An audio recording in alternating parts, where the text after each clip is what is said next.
in the Bhagavatam, Srimad Bhagavatam, the Mahapurana, Srimad Bhagavatam, the ultimate Purana, the Super Purana, the supreme spiritual book, the book of Krishna and devotion to Krishna. Krishne Swadamo Bhagate Dharma Jnani Diviksaha Kalo Nashta Drisham Esha Puranarko Dunoditaha. And when the sun of Krishna's appearance has set, Krishna left the world and said, where will we get light? From the Bhagavad Purana, risen like a brilliant sun, to give guidance to the people of Kali Yuga, to everyone, but particularly the people of this age. And there are 12 sections, and the 10th part is the birth of Krishna. So I used to think, why did it wait so long? Tell me right away about Krishna. They're telling you beginning, middle, and end about Krishna. But before you get to the birth of Krishna, and then his happy play as a child with his mother and father, and his boyfriends, and then later his girlfriends, and the sweet pastimes with Radharani and Brajagopis, there needs to be we need to understand the backstory. Otherwise we'll think Krishna is an ordinary person, if just right away they're telling all of this. So just 18,000 verses there, 12 sections, and the birth of Krishna is not described until the 10th section, the 10th canto. Okay? And sometimes it's compared to a body, the whole book, and say the 10th the beginning cantos are like lotus feet of Krishna, and the 10th canto is like this beautiful smiling face of Krishna, which we're told is so sweet. He is sweetness personified. But what does Bilvamangal say in his verse? Madhuram, Madhuram, Madhurasya Vibho, Madhuram, Madanam, Badanam, Madhuram, Madhugandhi Mridu, Smitam Etadaho, Madhuram, Madhuram, Madhuram, Madhuram. You should say, what does the word Madhuram mean? Sweet. So he's saying 4 times, or many are saying, he's sweet, sweet, sweet. How sweet? He's saying the form of Krishna is inconceivably beautiful and sweet. Right? But if you look up the form of Krishna, then when you see the face of Krishna, even more is sweeter. Right? And then they say, and if on that sweet form with the sweet face, Krishna smiles, sweeter still than sweet, sweet, sweet. How sweet, we can't say, is Krishna. And the 10th canto is compared to the sweet, smiling face of Krishna. But before that, in the beginning, we need some foundation to understand. And so we're told in the beginning about different incarnations of Krishna. And then they say, how many are there? Let me say, oh, how many? As innumerable as the waves of the ocean.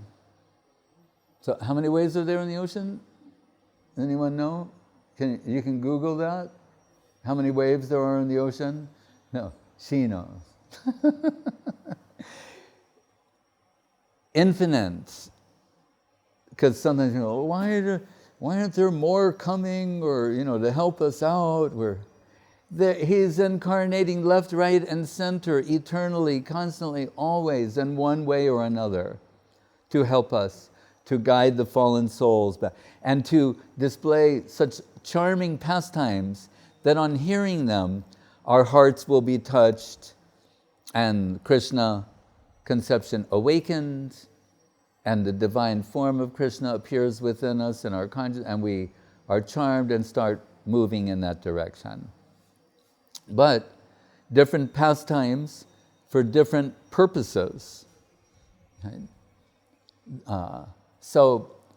And there, this list is given, and an interesting statement says, Ete Cha'angsa Kalat Pungsa.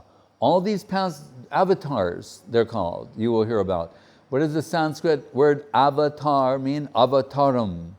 Means one who descends from the spiritual world. That's avatar. Avataram, who comes down from the spiritual world into this world. So many avatars.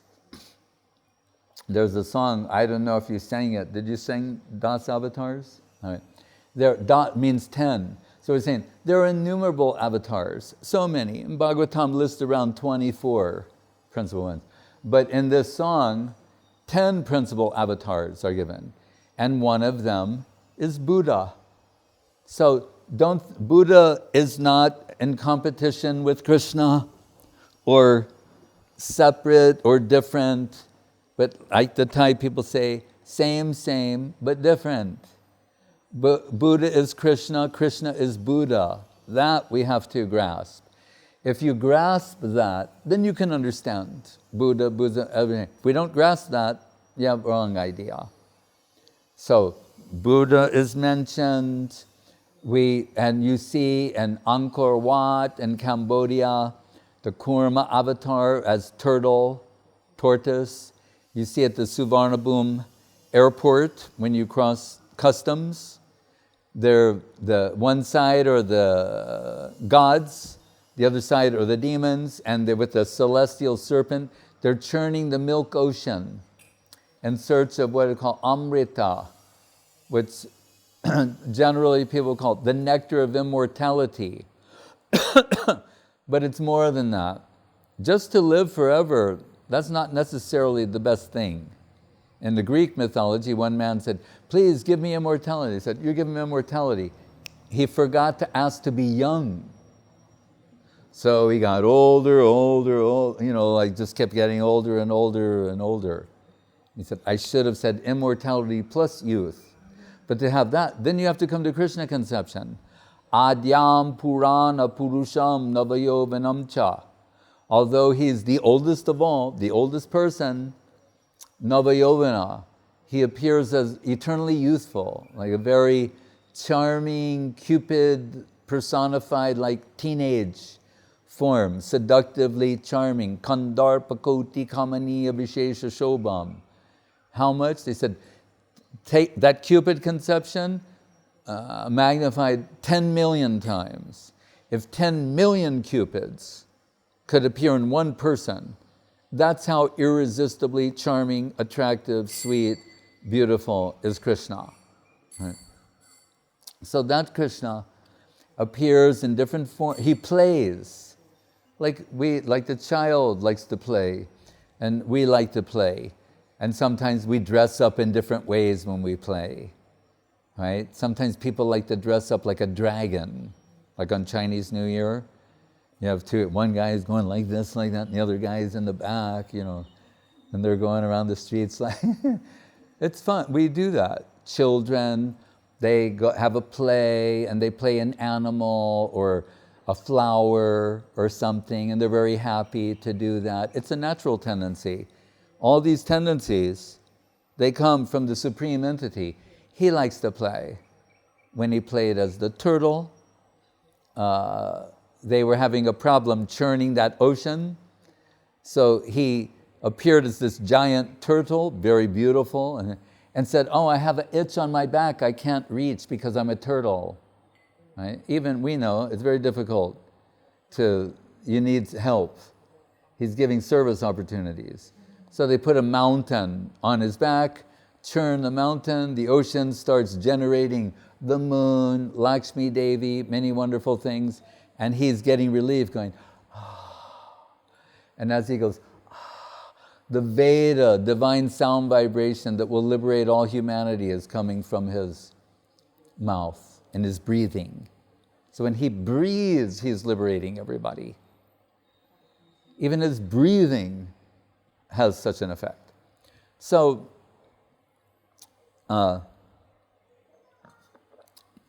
different avatars, different purposes. Yada yada hi dharmasya glane bhaviti bharata abhyutanam adharmasya tadatmanam sridhamyaham. What does Krishna say? Like, there's divine revelation, right? You can call it religion, whatever you want. I'll call it divine revelation. And so it comes down, and then he's saying, but in time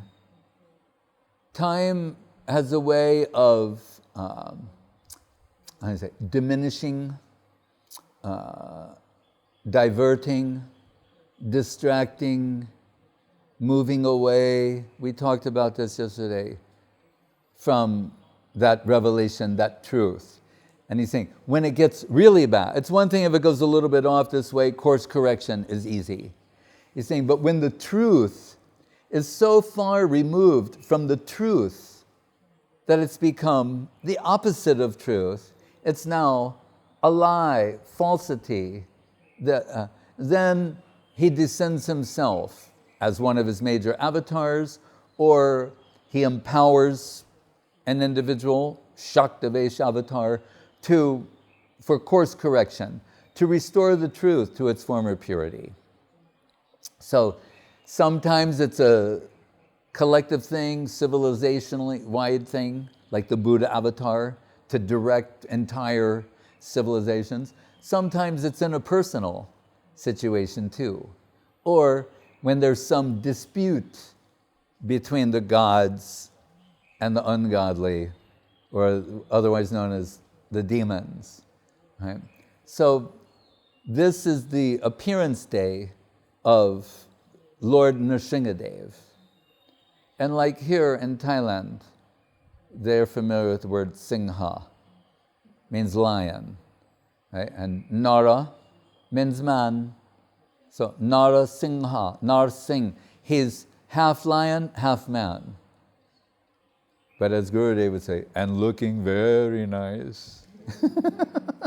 He's very beautiful. Like that's because we see these sort of terrifying, we can't imagine how beautiful Nrisimhadev is. But we look like we have our puppy and different things, and we see like how cute they can be and charming, even an animal in this world. So how beautiful do you think Lord Nrisimhadev is?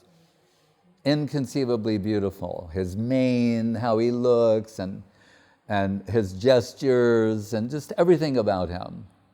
For the devotees. For the non-devotees, not so much. There's seeing in a different, they're fearful of Nrisimhadev. But still, Nrisimhadev is Krishna playing in a particular way, always for what? To reciprocate the devotion that is in the heart of his devotee. That's why he appears in these different ways. As Tam Bhakti Yoga Paribhavita Hrit Saroja Ase Shrutekshita Shruto Patayo Nanunata Pungsang. It's very interesting. Hrit Saroja means, there are many words for lotus and lotus flower. Hrit Saroja means the lotus of the heart. Heart is also a lotus. And the heart that is infused with love and devotion for Krishna, that's like a fully blossomed, blooming lotus. And then Krishna appears on that lotus of the heart of his, and the devotee is very happy, thinking always of that eternal form of the Lord on the lotus of his heart. Right? So what we find at this stage, not just like a troubled situation on the earth planet, but in the universe, heavenly planets, other planets, that sometimes, and we see this, well, all the time, even present, man, they want to control the world, right? By any means. They say, what do they say? Power. Kana, kamani, pratishta, name and fame, power. Some people say it's the ultimate aphrodisiac. It takes them beyond the accumulation of wealth and sexuality. They want power. They want to control everything, if possible. And we see this reflected in different ways. They want to control the weather, right? And the movements of the planets. That's like, scaling up this concept. So to achieve this, they perform austerities. Right? So there was one such person who goes by the name of Hiranyakashipu. Hiranya means gold. Kashipu, I remember the old devotee Nayana Biram, he used to write these things into like Broadway plays with songs. And the song was, Hiranya means gold, Kashipu means soft bed. Grant me this boon that I'll never drop dead. Never drop dead. That's what I said. So, see, you can learn things that way.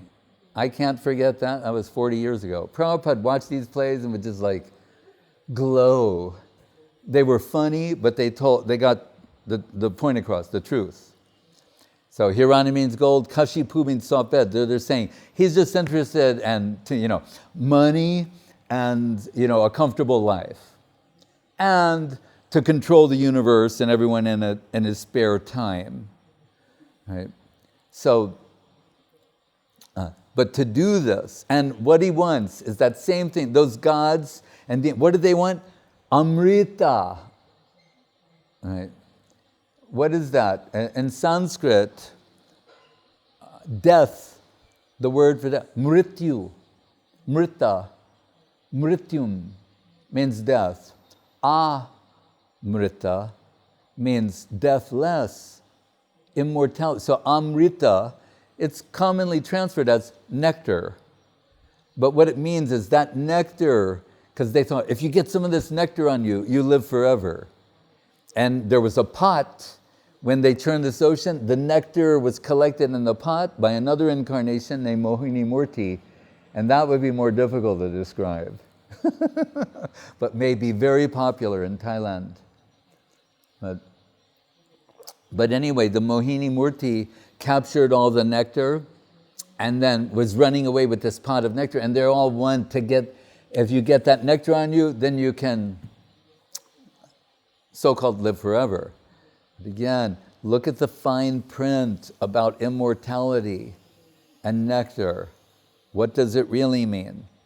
And that we'll come to later.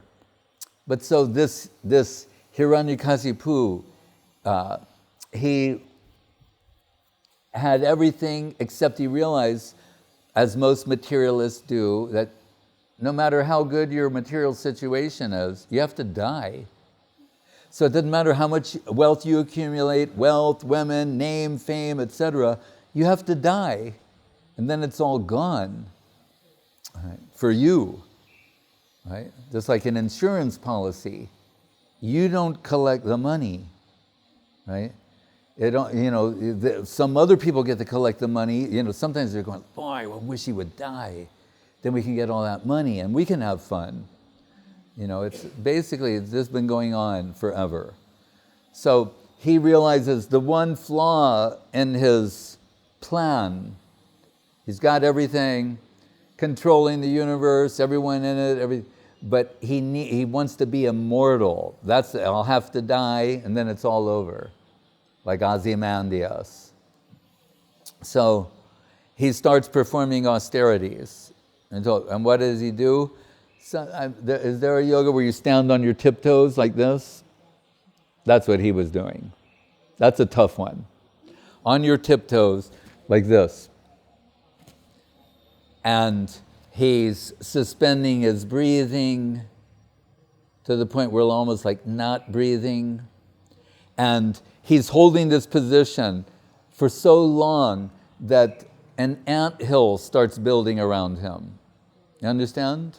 Anthill? Huh? You, Sulakshana, do you understand? A big anthill, right? Not like this, like human size. It's growing. I've seen them in Brazil, actually. These giant ones. You saw them too, right? I mean, they're... Okay, there you go. We've got one. Don't do yoga inside that anthill.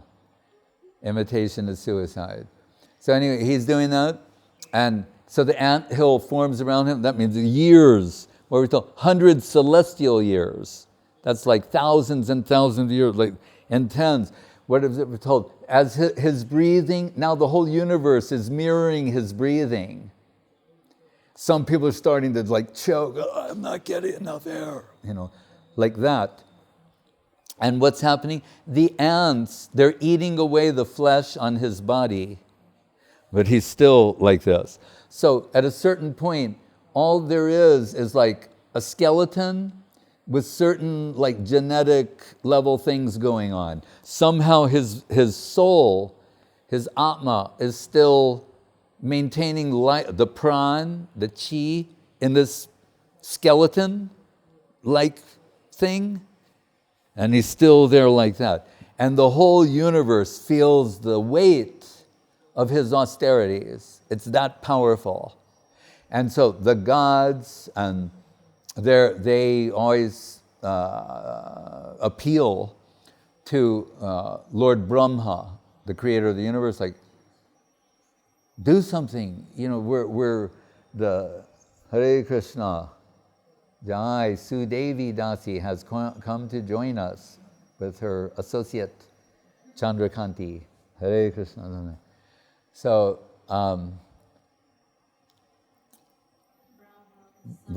so then Brahma, he always has to intervene. So he comes and he sees this extraordinary scene, it's scary, and says to him, I'm reciprocate, all this austerity you've been doing, 1,000 celestial years, 100 whatever, what do you want? I'm ready to give you a boon.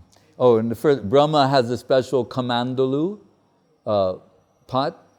You ever see these little like pots they carry? Has a little, and it's like not amrita, but some nectarine-like substance, gets his body to come back to this extraordinary muscular golden form. And Brahma says, how may I serve you? I'm here to offer some boon to you.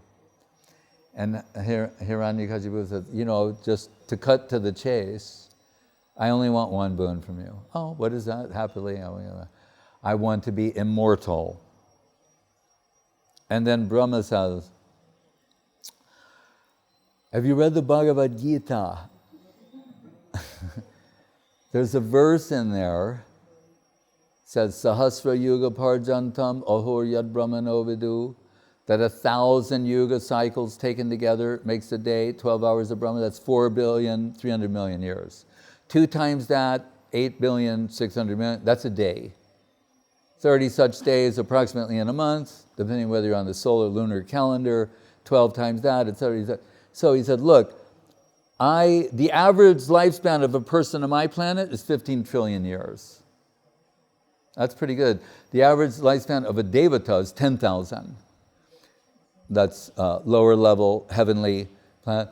Brahma Loka, 15 trillion years, average lifespan. He said, what's my lifespan as Brahma, creator of the universe, Lord of the universe? 315 trillion years plus. But I'm not immortal. I'm not immortal. I can't give you immortality. I have to die. All the Brahmas will go. When there's creation, they'll all go also. So, Atma-bhu Brahma, who was born atop the lotus flower of Garbhodakshai Vishnu. So then Hiranyakashipu is very smart. Then he's thinking like, all right, if you can't just give me, out and out, just straight mortality, how about a series of boons? No, yes, no problem. And he's saying like, all right, so I will not be able to be killed by any animal or human being. Brahma said, granted. Okay. And I won't be able to be killed at the day or the night. Got it.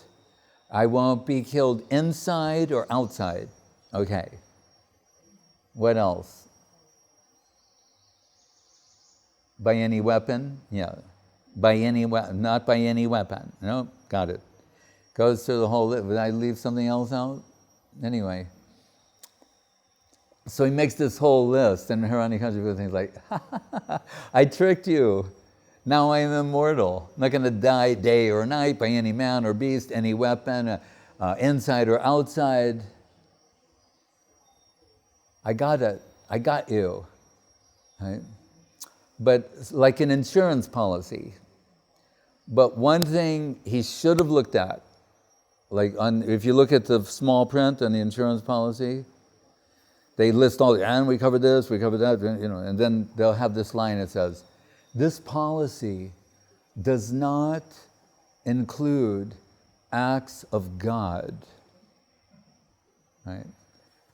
That, if you looked on a real fine print, this does not include acts of God, however that might be. So, this Hiranyakashipu, he thinks, I got the insurance policy from Brahma, I will never die, all those conditions. So he's going on happily in his life. Demigods tremble at the sound of his name or the sound of his footsteps. He's running the universe. He's particularly angry at Vishnu, who killed his brother. He had a brother named Hiranyaksha, who fought with the boar incarnation.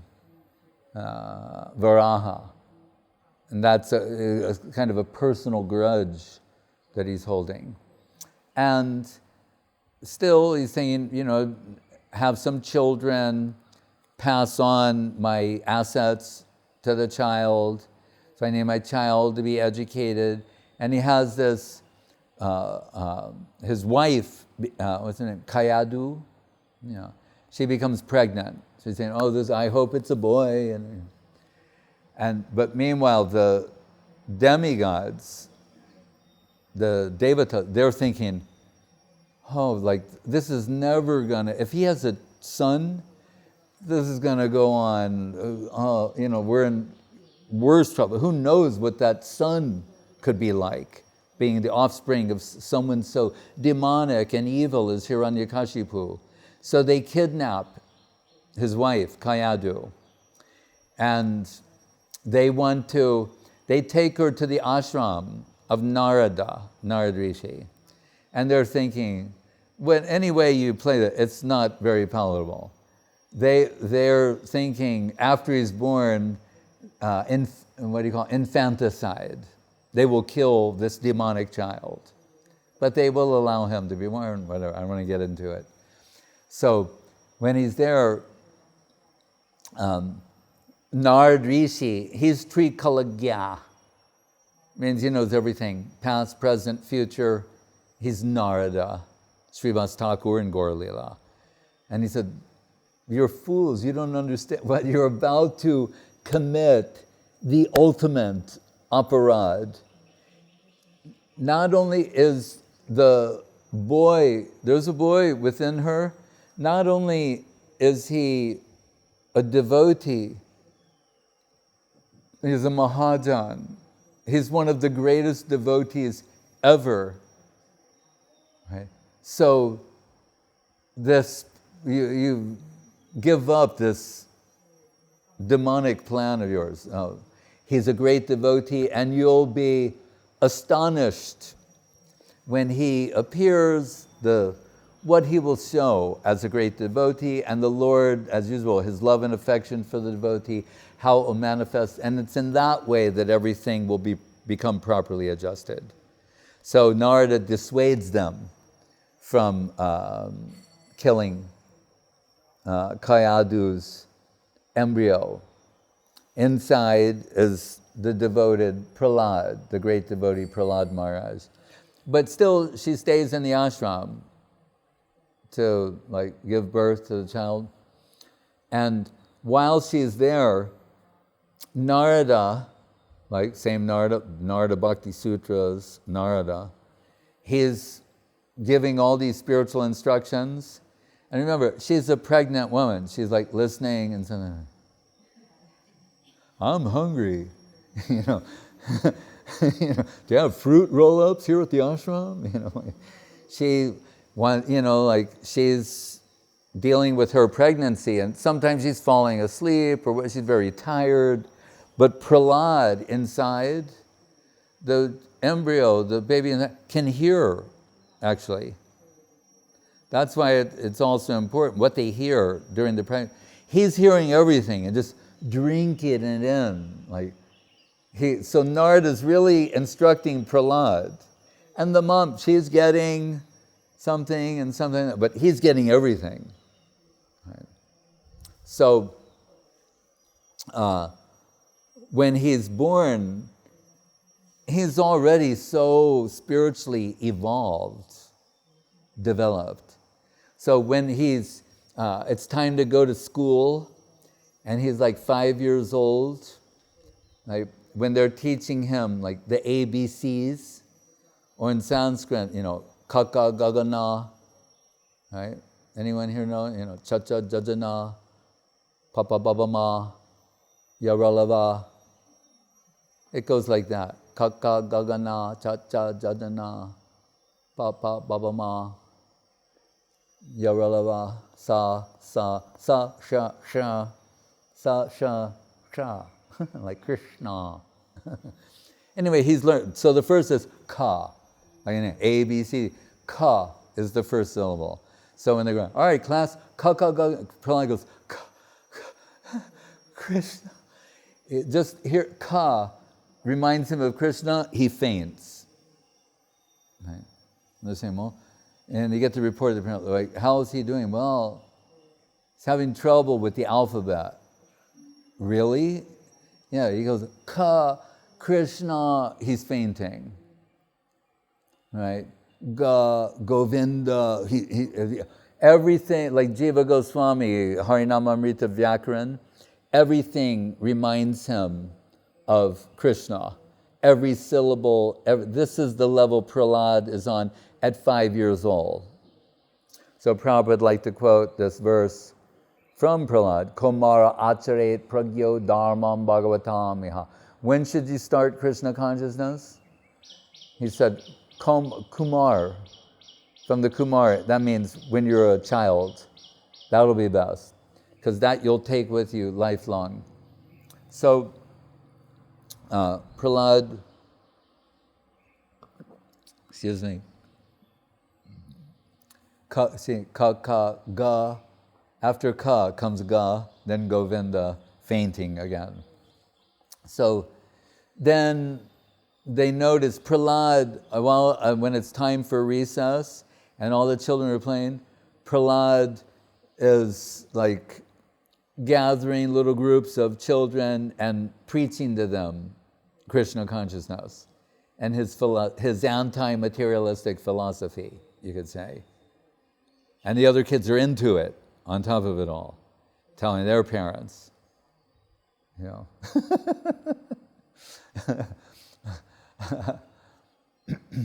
like when the devotees, they in California, they moved to this place called Visalia, and the local school was so small, there's like many devotee children, Badger, excuse me, yeah. The local school was so small, there was like a majority of devotees, and then the non-devotee children their parents thought they were having some strange issues, like what? And they go like, well, they're refusing to eat meat. And when we ask them why, they say, because Krishna loves the cows. Or who? Yeah, and then the other thing was, and then they said, and they thought they were calling, the kids were calling the non-devotee children karmis, but what the parents thought, they were calling them carnies, like short for carnivore. So the non-devotee kids had issues.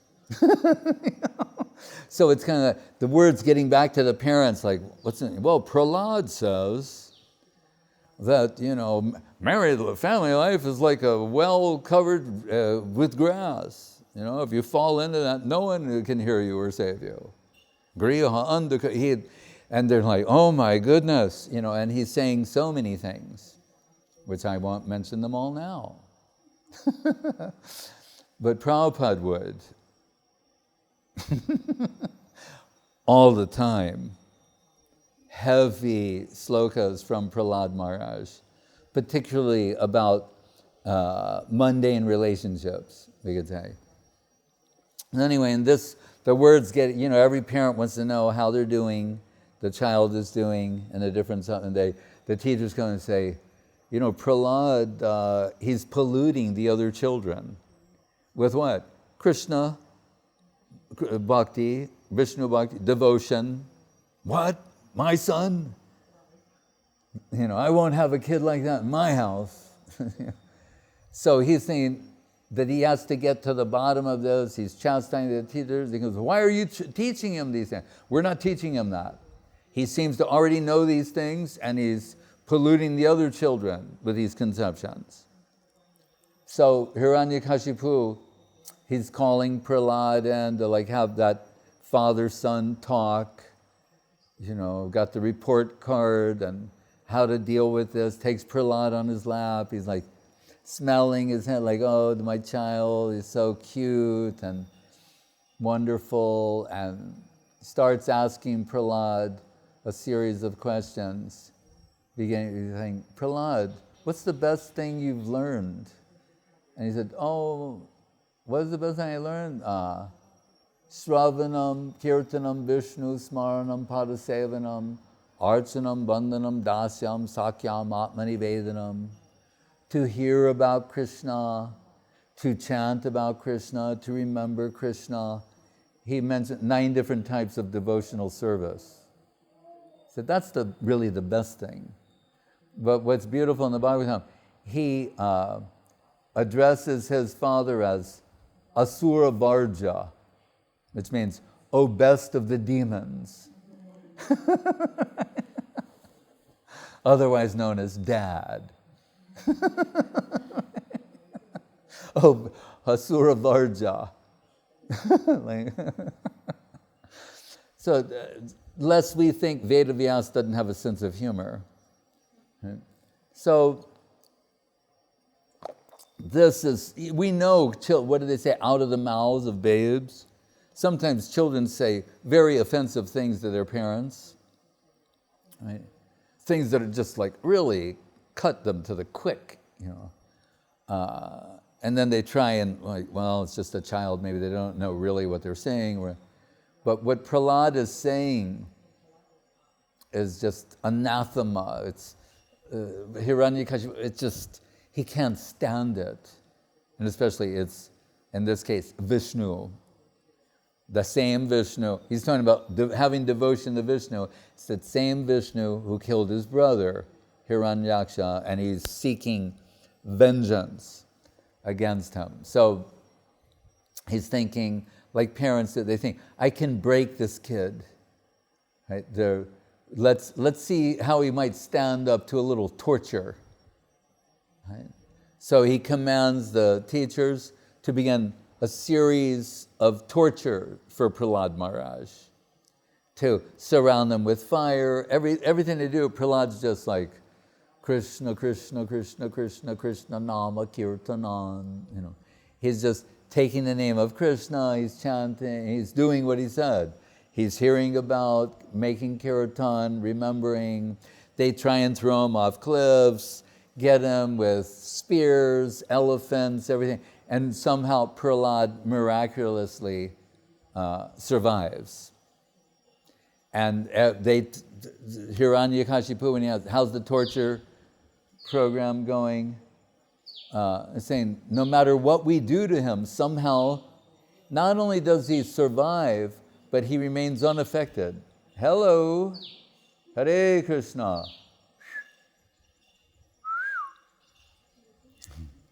So then he's thinking, that's strange. Did you do all the things? Yeah, we threw him off the cliff, freezing water, boiling, we're trying to stop him. We have elephants trying. None of it. He just keeps taking Krishna Nam and chanting slokas, and he seems to be in a never-ending state of ecstasy on top of it all. So this really irks Hiranyakashipu. And he's saying, all right, then, I'll personally deprogram Prahlad. I can break him, bring him to me. And they bring Prahlad Maharaj to him. And what we should say is, at this point, what was Prahlad telling beyond what I mentioned there? Very beautiful thing. But I used to think about this sometimes, because you can make various calculations when these pastimes took place. Minimally, it's millions of years ago. But it could have been many, many, many millions of years ago. And Prahlad's teachings are just spot on. They're relevant. It's not like they've aged or they're no longer resonate. So you think about that. That's what I mean by like eternal, Sanatan Dharma, or that which is eternally valid and relevant. So, and what did he say? Yes, Hare Krishna. You too can take the name of Krishna. So when he meets with Hiranyakashipu is going like, this Krishna consciousness you speak of, where did you get this? Or how can I get some? If you can do all these miraculous things with it. And you think, Matirna Krishne parataksvato ba midopi padyeta grihavratanam adanta gobir bisatam tamisram punat charvita charvananam. He's saying, Matirna Krishna, that means Krishna consciousness. You don't get this anywhere and everywhere, my dear Father, or from anyone and everyone. Right? And he said, and especially these people, Adanta Gobir, he said, who are, their senses are out of control, their uncontrolled tongues, their uncontrolled mind, their uncontrolled everything else, they're out of control. You can't be led by people who were led around mercilessly, like slaves of their senses. Like Guru Maharaj said once, is freedom for the senses, or understood as freedom from the senses? Which freedom are you looking at? Western civilization is freedom for the senses, to do anything and everything, right? In the name of self-expression. Guru Maharaj said, liberation proper is freedom from the senses, to not be a slave of your senses. And then the last line says, Punat charvita charvananam. And what are these people doing? He said, repeatedly, over and over again, individually, collectively, generationally, chewing the chewed. And in other words, what someone else sucked, whatever juice there might have been there to begin with, you're chewing that, and the chewed, etc. He's saying, so you're never going to get it with this kind of approach. Then he says, what's another one? No. And then, Mahi Yasho Parvajo Vishit Niskinchananam Navrinita Yava. Oh, no, another one. He says, Nate vidu swartaka tim hi Vishnu darase yer bahirarti manina. Andayatantar upagiyamana tepisatan tam urudam nibadha. And what's the problem? Is people who, they're searching for fulfillment in external things. That's bahir arta. And what is it comparable to there and other places? Like, rice. Rice has the husk, right? It's that little covering of the rice. So you peel up, you separate the husk and then the rice. You think, so it's like, this is mentioned elsewhere in the Bible, like if you're beating the husk, the rice has already been removed. There's nothing there. So he's saying, you're searching for internal fulfillment in external things. And it's beautiful. This sloka says so many things, and superior people could extract more than I can. But Guru Maharaj said, so he just summarized it in one thing, in one sentence. And I thought, how amazing and wonderful. He said, what is the thirst of the heart? You can mention all these lines, interpret each word, whatever. How will you summarize? What will you get from this? Guru Maharaj said, what it's talking about? Addressing the thirst of the heart. What is it the heart is hankering for? That will not be satisfied by any amount of external acquisition, accumulation, control, consumption. You think that's the problem, right? You're outer directed when what you're trying to achieve, it can only be achieved through inner fulfillment. Isn't there a book like that? That's the title of a book, right? Of Gurudev's, a collection of Gurudev's letters. No, Sridhar Maharaj. So then the verse, Naishamati, so he's saying, well then how do you do this? Remember, he's still thinking that like by pursuing Krishna consciousness, you'll get some sort of, power over your life and your circumstances. Like a weekend seminar with some speaker spouting humanistic slogans. He still doesn't get it. Hiranyakashipu. So then he's saying, so how do I get that, Prahlad? Tell me, kid, we're on the same team. I'm your dad. You can trust me. He's saying, I'll tell you. You want it? Here's how you get it. Naishamastis tavat urukramangrin sprashat janarto bhagamo yadartha mahi yasam padarajo bhishekana niskinchananam navernita yavad. He says, you have to be bathed in the dust of a niskinchan, of a pure devotee. And when your existence has been consecrated by the dust of their holy lotus feet, then you'll get it. And that's the only way to get it, no other way. Right? And what does that mean? We talked about this earlier, because there's like literally taking the dust, like people do in India. What did Trivikram Maharaj have to tell them? Like, Debena. Like, tell him Gurudev does not want you to touch his feet. Because there's literally doing that, and we're not saying you can't literally do it, but don't. But what it means, because if it was that simple, that doesn't count. It does and it doesn't.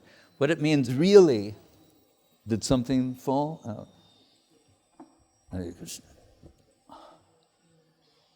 The dust means coming in connection with their conception, what's in their heart, serving them. That's what it means. More, not just literally, physically doing this thing. So when that becomes your life, offering yourself and serve, this is what the heart is thirsting for, this kind of loving reciprocation. The shade of their holy lotus feet means coming under their conception. Right? Krishna darshan, Gaudiya darshan, the way they see things. It's not being imposed on you, it's being revealed to you, and have a heart awakening to this sort of vision, gopi vision, right? And the Rupa Nuga line. So he's saying, when you've got that, then all this other stuff is mukti, mukalitanjali sevatesman, dharmartha kama gataya samaya pratiksha. Bilvamangal says, mukti, all these, they're waiting with folded palms to serve a devotee. The devotee's not even asking. But should some necessity arise, they're waiting with folded palms to serve at any moment. The pure devotee. But pure devotee is saying, I don't want service from Krishna. My life's aspiration is to serve the devotees of Krishna. By around this time, Hiranyakashipu had enough of this Krishna consciousness. Or not enough, actually. He needed a real injection, you might say. Like, sometimes when someone, like the patient's really gone, then you have to get like a big heart-to-heart type massive dose of spiritual substance. So, Prahlad, I see, very stubbornly representing this, I see you've got some power. I have power too. The gods tremble at the sound of my name. If they hear me walking, Everyone lives in fear of me. The whole universe is at my command. You have some, I have some power too. But I know how I got mine. Where'd you get yours? And Prahlad saying, no, the same source as you, source of all power. Now's the mosquito time. Just, we interrupt this broadcast quickly, just because it's going to become annoying. Okay.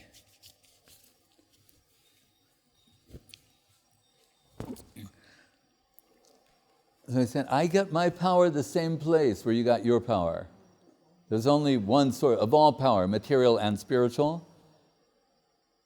And it's from the Lord Himself. He says, oh, this, because we're told previously about Vishnu, his avowed enemy, Hiranyakashipu, that so Vishnu is also pretending to hide in fear from Hiranyakashipu, right? Like, ooh, I'm scared, right? So where does he decide to hide? He's saying, in the one place he knows Hiranyakashipu would never look, his heart.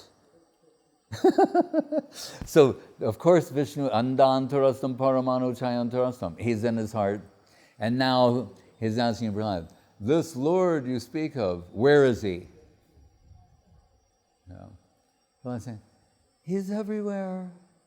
Like Bhagavad Gita, I'm in everything, I'm outside everything, I'm everywhere, I'm knowing. Well, he's everywhere. Oh, he's everywhere and with everything? Yes. And there's a pillar, like we have these columns here, these pillars.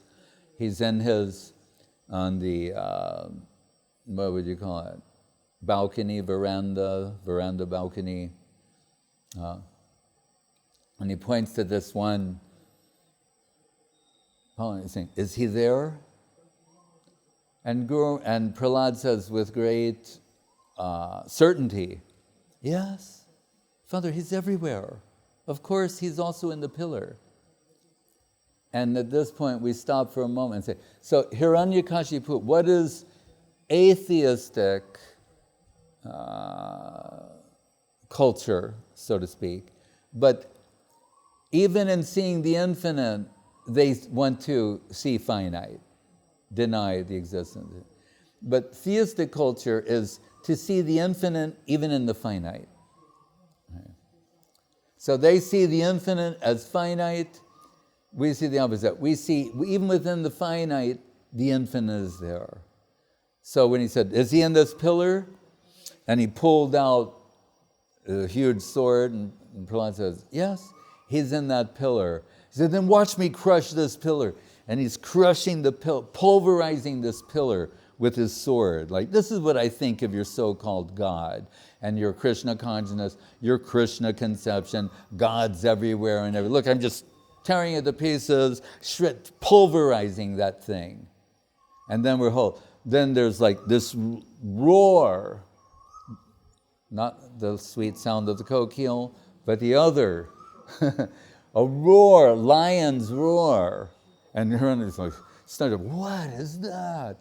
And he's like, coming out of the pillar is Nrisimha, half man, half lion. And he's roaring, screaming. He's so angry because of the mistreatment of Prahlad Maharaj. That's why. Saying, you dare treat my devotee like this. Who do you think you are? And he's saying, no, I'm controlling the universe. The devatas are afraid. No, you cannot abuse a devotee in this way. You don't know how dear he is. This Prahlad, to me, no, he takes Hiranyakashipu. They start having a fight first, actually, because we know, like the cat. Remember, everything goes back to the infinite. Everything. So, what do you see the cat do? When the cat knows it has some prey, they like, oh, you're escaping. No. Like, oh, I did. Oh, no, there you go again. So they're chasing around. He's trying to get Nrisimhadev. Nrisimhadev's letting him sort of like seem like he's winning. Then he's not winning, not winning, back and forth. So he's like, after he's played with him long enough, and the day they're like, finish him off. They're all like in the celestial audience. And so he tires of this quickly, easily, and then at last picks up Hiranyakashipu and places him on his lap, and then tears his stomach apart and pulls his intestines out and like puts them on him like a garland. And there's blood dripping down his paws, and he's still roaring. Right? And assembled all the gods and goddesses, Lakshmi Devi, Brahma, everyone, they've assembled. And he's screaming and roaring, this lion-like roar, still. Right? And then if someone's following the story, then they think, well, wait a minute. I thought Brahma said, he couldn't be killed by a man or a beast, and not in the day or the night, etc. And then what are we told? How did the Lord keep intact the boons of Brahma? It wasn't like inside or outside, but like on a balcony veranda situation. So it was neither inside nor outside. Just like when we're here sometimes, we're neither inside nor outside, if you've noticed. And not day or night this time. This is twilight. It's not day, it's not night. So it's twilight, sunset. And he said, not by any weapon. And in the song we sing, Tava kara kamala barena kam adbhuta sringam. Kara means hands. But saying this is his palms are like lotus flowers, right? They look like, his hands are so beautiful, they look like lotuses, except from these, on the petals of the lotus are nails, lion-like nails. And like our fingernails, what are they? They're not living or dead. They're somewhere in between. So, and it's not a weapon. So they're his nails, and it's with his nails that he's tearing him apart. And, right, he's not a man, nor a beast or an animal, but Nara Singha, half man, half lion. So he keeps intact all of the boons of Brahma. Remember, the insurance policy does not include acts of God. Urukrama, adbhutakram, adbhuta means wonderful, inconceivable acts of God. That means lila, pastimes. So, and then, but he's still roaring. And then the gods, they start offering prayers. Oh, you are so great, you are so wonderful, you in your various incarnations, you come. He's still roaring. And they're going, send another god. They offer more prayers, still roaring. And then Lakshmi Devi is told, you go, you're his consort, you can pacify him. And our Acharya commentators say, actually she could, but she knows the Lord's heart, really. He wants Prahlad. So they push the little boy Prahlad forward. And Prahlad starts offering his beautiful prayers, and then Nrisimhadev stops roaring, and he's listening, and tears, and Prahlad's offering prayers. And Gurudev said, so much affection is coming from Nrisimhadev, he started licking Prahlad Maharaj, like licking the lotus face of Prahlad Maharaj. So sweet. And he offered, at the end, he says, whatever you want is yours. And Prahlad's heart is hurt. He said, I didn't worship you because I wanted to get something from you. I'm not like that person you just killed. But what is it? Sabai Britya, no. Nasa Britya Subai Banik. Banik means a businessman. Prahlad said, I'm not a businessman. Like, I did this, now you give me that. That, please. He said, I just want devotion to you. And that melts the heart of the Lord, and we're told this is the first expression of pure devotion. And later, Prahlad on the Lord's order because he wants some certain seva hymn, rules different parts of the universe, the world, because it's seva, but that was not his purpose in worshiping the Lord. Hare Krishna. And this also marks the day that Srila Bhakti Sudhir Goswami Maharaj came to the Chaitanya Saraswat Mat, and the lotus feet of Om Vishnupad, Srila Bhakti Rakak, Sridhar Dev Goswami. And you're reminding me about this the other day. I remember, this can be told in various ways, but what comes to my mind is we're in London, and Srila Gurudev, all his servitors are running around madly packing those bags. There's like a giant suitcase of muri, and many other things.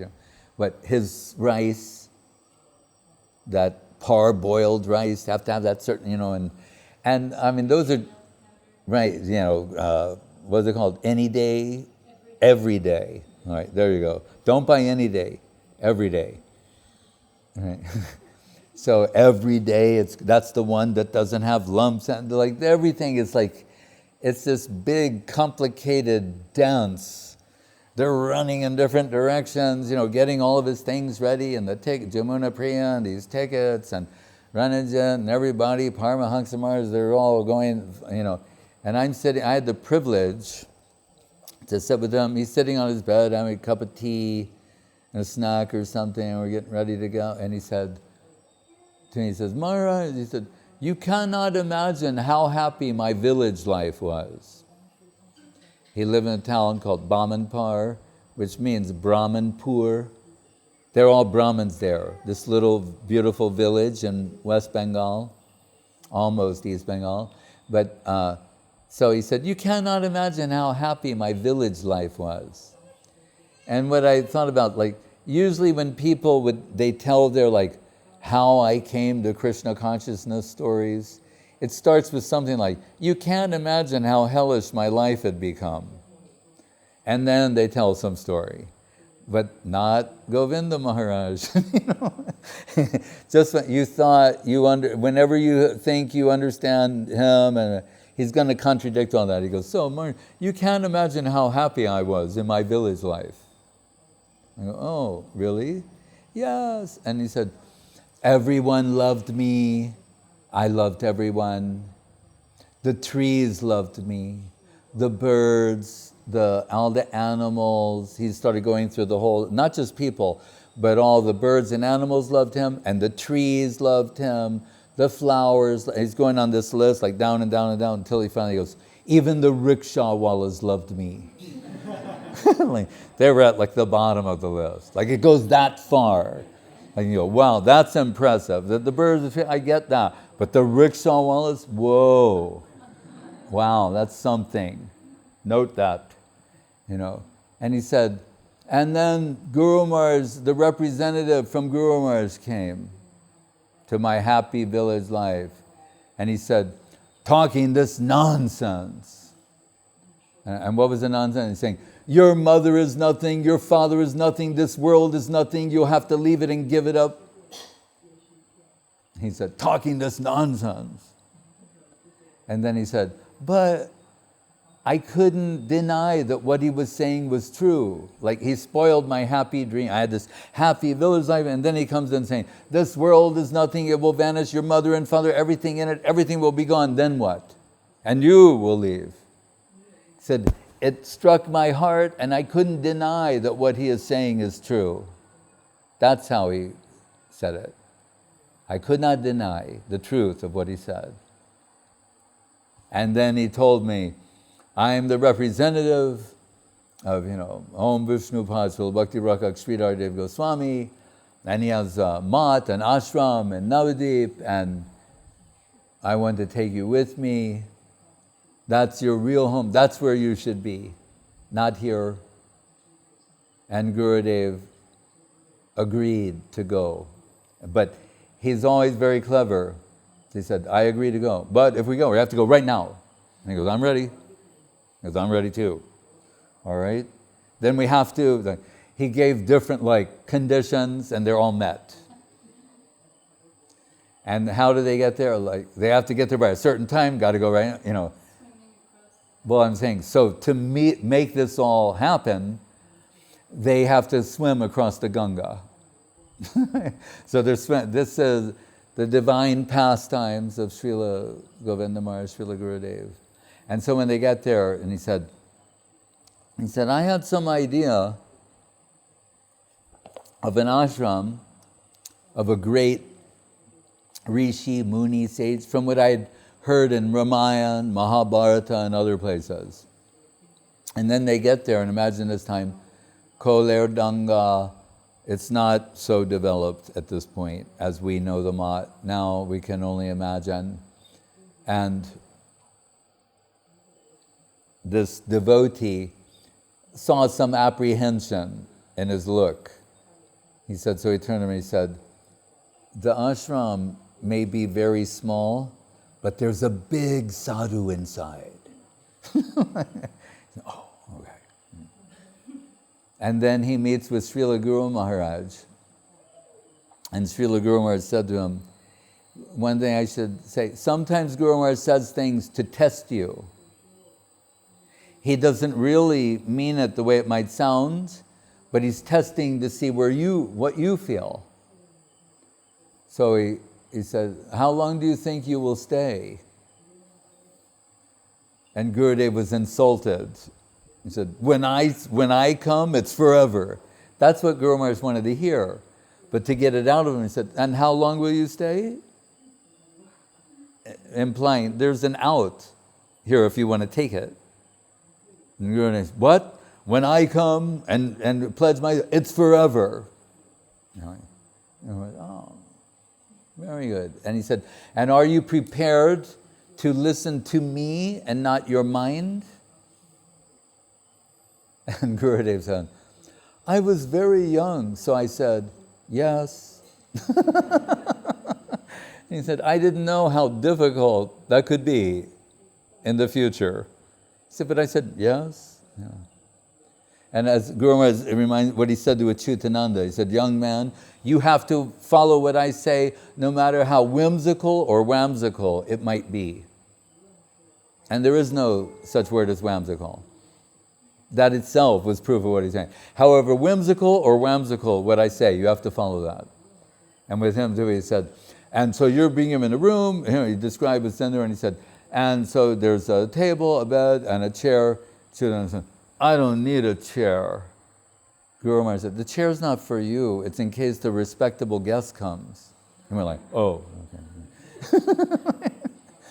But that's kind of like Guru Maharaj's, checklist when you're like going to join the mat. But he said, well, you're prepared to listen to me and not your mind.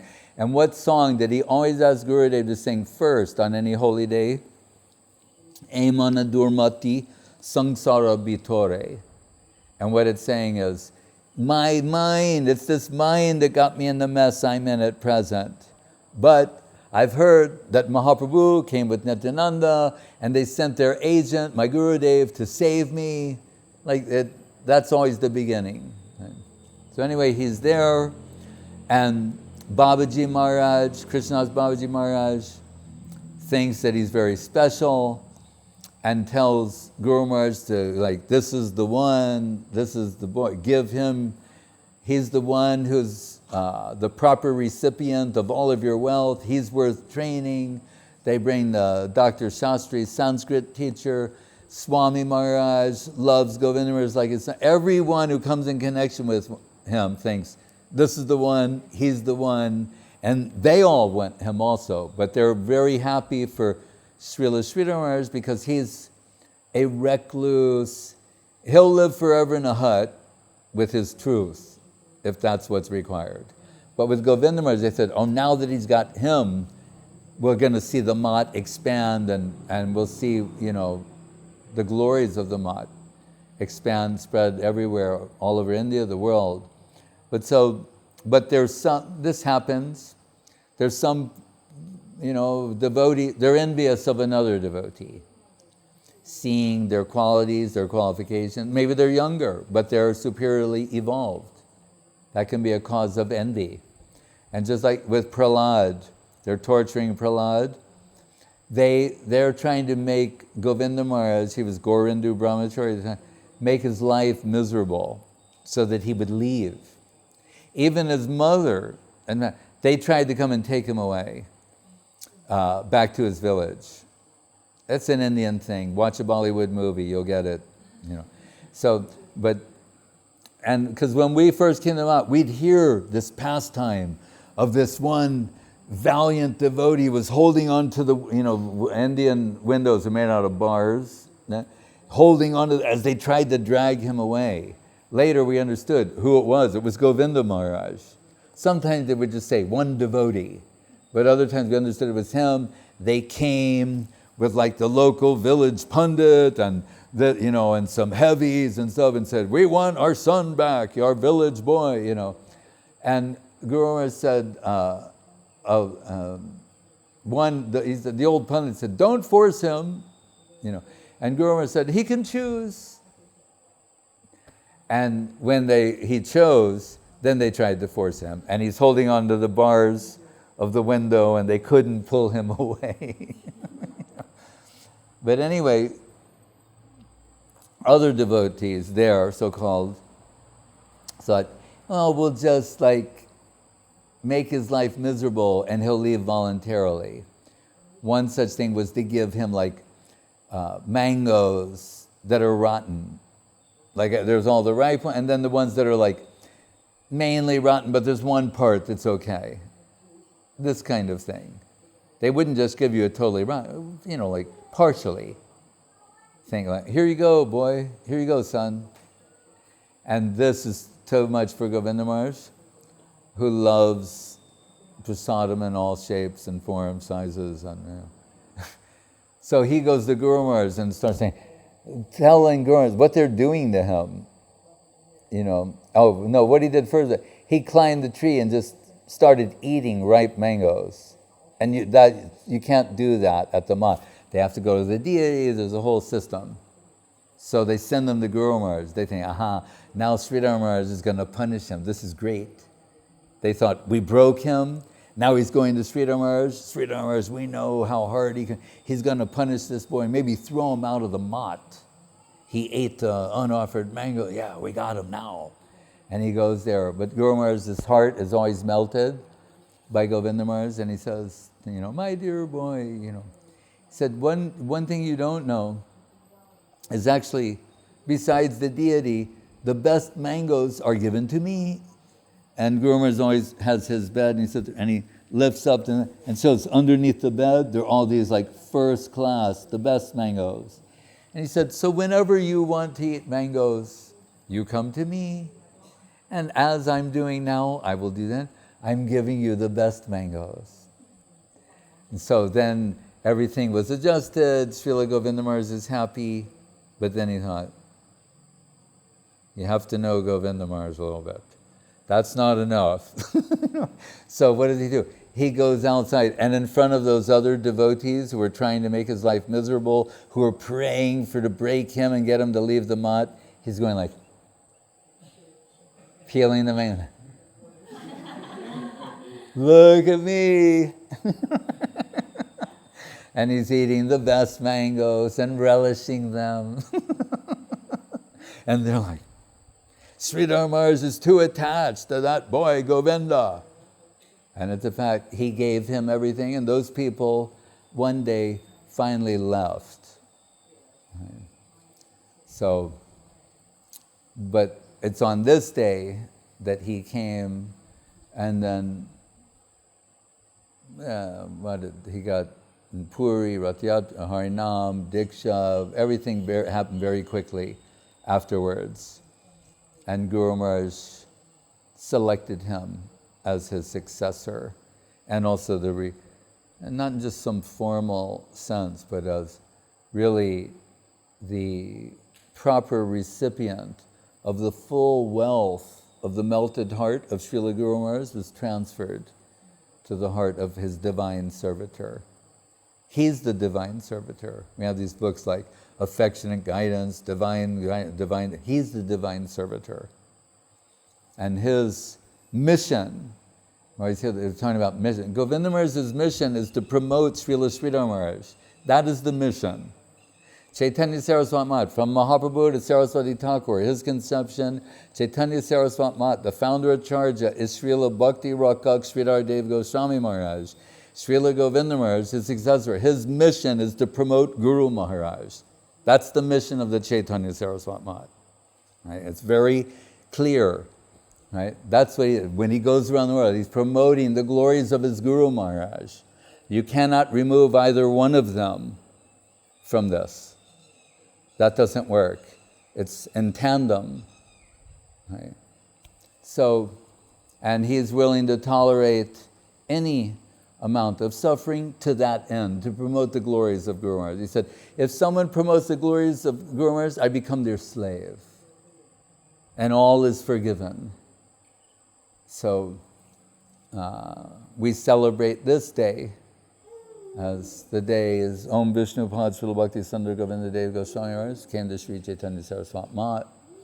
And in addition, and I just want to say this too, that so like all of the, we reflect on this day throughout the day, many things are taught to us. So at Radharaman temple, they say Gopal Bhatta Goswami is on this day, he's thinking about how great Prahlad is, and like, out of stone, the Lord, the center of the infinite, came out of stone by the melted heart of Prahlad. That devotion, that love brought him out. And he's worshiping Shalagram Shilas, which are like, Shila means stone, but they're not, they're divine. But he's thinking, when he went to bed that evening, like, oh, I'm so stone-hearted. The Lord won't appear in my heart. But look at Prahlad. He's so great. The Lord comes out of stone to appear. And then anyway, this is my situation. And he goes to bed and had 12 shalagrams, like big ones. And he has a dream. Gopal Bhatta, awaken. And he go check your shilas. And he's saying, maybe something's wrong. He goes, this one, the different name, 10, 11. Where's number 12? And there's the beautiful deity of Radharaman. So he's saying, out of the love that's in your heart, you see me in this, I'm revealing myself to you in this way. And that's the history of their deity, also on this day. And connected always to the heart, Tam Bhakti Yoga Paribhavata Hrit Saroja, of the devotees. Hare Krishna. Jai Nrisimha Chaturdasi ki jai, Prahlad Maharaj ki jai. Jai Go Premanande. I will try to sing. If I can't, you can take over. Namaste Narasimhaya. Namaste Narasimhaya. Namaste Narasimhaya. Namaste Narasimhaya. Prahlad